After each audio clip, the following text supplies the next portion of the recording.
మనిషి జీవితంలో కొన్ని పనులు అస్సలు చేయకూడదు. అవి చేస్తే స్వర్గం ఉండదని చాణక్యనీతి చెబుతుంది. హిందూ మతంతో సహా అనేక మతాలు పునర్జన్మ భావనను విశ్వసిస్తున్నాయి. దీని ప్రకారం ఒక వ్యక్తి తన పూర్వజన్మల ఫలితాలను ఈ జన్మలో పొందుతాడు, గత జన్మల ఫలితాలను భవిష్యత్తులో పొందుతాడు. అందువల్ల ఒక మనిషి తన చర్యల గురించి ఎల్లప్పుడూ జాగ్రత్తగా ఉండాలి. లేకుంటే చనిపోయిన తర్వాత కూడా బాధపడాల్సి వస్తుంది. సత్కర్మలు చేయడం వలన మరుసటి జన్మలో మంచి ఫలితాలను పొందుతాడు. ఆచార్య చాణక్యుడు తన చాణక్యనీతిలో కొన్ని విషయాలు సలహా ఇచ్చాడు.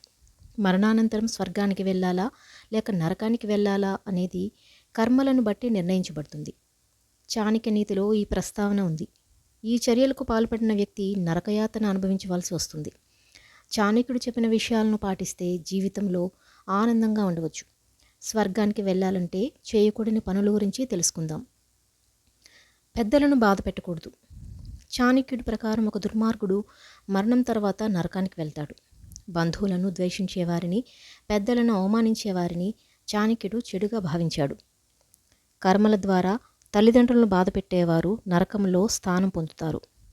దుర్మార్గులు, చెడు స్వభావం గలవారు, ఇతరులను హింసించేవారు నరకానికి వెళతారని చాణక్యుడు చెప్పాడు. ఇతరులను బాధ పెట్టే వ్యక్తి ఎప్పుడూ సంతోషంగా ఉండడు. ఏదో ఒక రూపంలో బాధపడాల్సి వస్తుంది. స్త్రీలను అగౌరవపరిచేవారు. చాణక్యనీతి ప్రకారం స్త్రీలను అగౌరవపరిచేవాడు, ఆడపిల్లలను అసభ్యంగా ప్రవర్తించేవాడు, పేదలను దోపిడీ చేసేవాడు నరకానికి వెళ్తాడు. స్త్రీలు, పిల్లలు, వృద్ధులను దుర్వినియోగం చేసే లేదా దోపిడీ చేసే వ్యక్తి పాపాత్ముడు. ఇలాంటి పాపపు పనులకు ప్రతిగా జీవితంలోనూ మరణానంతరము చాలా బాధలు పడాల్సి వస్తుందని చాణక్యుడు కూడా చెప్పాడు. చెడు పనుల ద్వారా ఒక దుర్మార్గుడు తన మాటల ద్వారా, చెడు పనుల ద్వారా ఎల్లప్పుడూ మానసిక, శారీరక బాధలను కలిగి ఉంటాడు. మనిషి యొక్క ఈ దుర్గుణాలు అతన్ని నరకానికి పంపుతాయని చాణక్యుడు చెప్పాడు. తన ప్రియమైన వారిని బాధపెట్టి ఇబ్బంది పెట్టే వ్యక్తికి నరకంలో స్థానం ఉంటుంది. అసూయ వారిని లోపల నుండి దహిస్తూనే ఉంటుంది. అలాంటి వ్యక్తి ఎప్పుడూ సంతోషకరమైన జీవితాన్ని గడపలేడని కూడా చాణక్యుడు చెప్పాడు. అత్యాశ ఉన్న వ్యక్తి. చాణక్యనీతి ప్రకారం అత్యాశ గల వ్యక్తిని ఎప్పటికీ ఎవరూ ప్రేమించరు. డబ్బు, ఆస్తి, గౌరవం, స్వార్థం కోసం ఇతరులను హాని చేస్తారు. అలాంటి వారు మరణానంతరం నరకయాతన అనుభవిస్తారని చాణక్యుడు చెప్పాడు. వారు బతికి ఉన్నప్పుడు తమ స్వలాభం కోసం ఎంతకైనా దిగజారుతారు. అలాంటి వారు జీవితంలో అనేక ఇబ్బందులు చూస్తారు.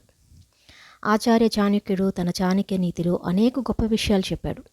వాటిని పాటిస్తే జీవితంలో ముందుకు వెళ్ళవచ్చు. ఇప్పటికీ చాణక్యుడి మాటలను పాటించేవారున్నారు. జీవితంలో విజయం సాధిస్తారు. చాణక్యనీతిలో డబ్బు, బంధం, ప్రేమ, స్నేహం, చెడు పనులు, మంచి పనులు ఇలా అనేక విషయాలను ప్రస్తావించాడు చాణక్యుడు. వీడియో కనుక మొదటిసారి చూసినట్లయితే లైక్ చేయడం మర్చిపోకండి, సబ్స్క్రైబ్ కూడా చేసుకోండి. Thank you.